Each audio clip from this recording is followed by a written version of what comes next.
Un homme accusé d'avoir tué sa conjointe à Montréal en 2012 n'aura finalement pas à subir son procès. Raymond, c'est ce qu'a décidé à l'unanimité la Cour suprême du Canada.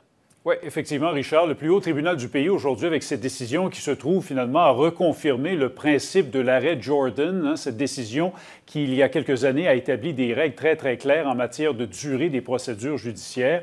La cause, elle est celle de l'homme que vous voyez présentement, Silvalo Ganathan Tana Balasingham, un réfugié du Sri Lanka qui habitait à Montréal et qui a été arrêté en 2012 et accusé du meurtre de son épouse, une femme de 21 ans qui avait été tuée dans le quartier Ahansik. Or, quelques années plus tard, les accusations de meurtre sont tombées parce que ça prenait trop de temps. Ça faisait 45 mois qu'il avait été arrêté, n'avait toujours pas subi son procès. Alors, arrêt Jordan oblige.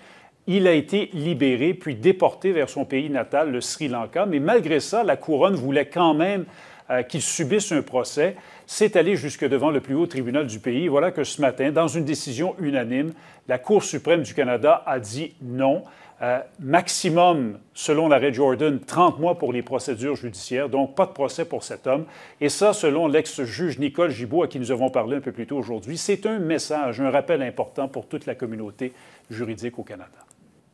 La Cour suprême responsabilise tous les paliers, les juges, parce qu'on avait une certaine complaisance à accepter des remises ou à mettre ça plus long, les délais plus longs. La couronne, les décisions que la couronne ou le DPCP prenait. Maintenant, comme je vous dis, je pense qu'on s'est tous adaptés aux principes et à l'application de l'arrêt Jordan.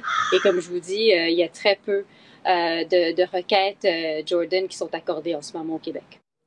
Voilà, la couronne qui nous dit aujourd'hui que le système judiciaire au Canada s'est adapté à l'arrêt Jordan. Et pour ce qui est évidemment de la cause de meurtre de cette jeune femme de 21 ans dans le quartier Ahansik à Montréal en 2012, bien, si son ex devait un jour revenir au Canada, il ne serait pas accusé de meurtre. Ça reste intéressant tout ça. Merci beaucoup, Raymond. Il n'y a pas de quoi.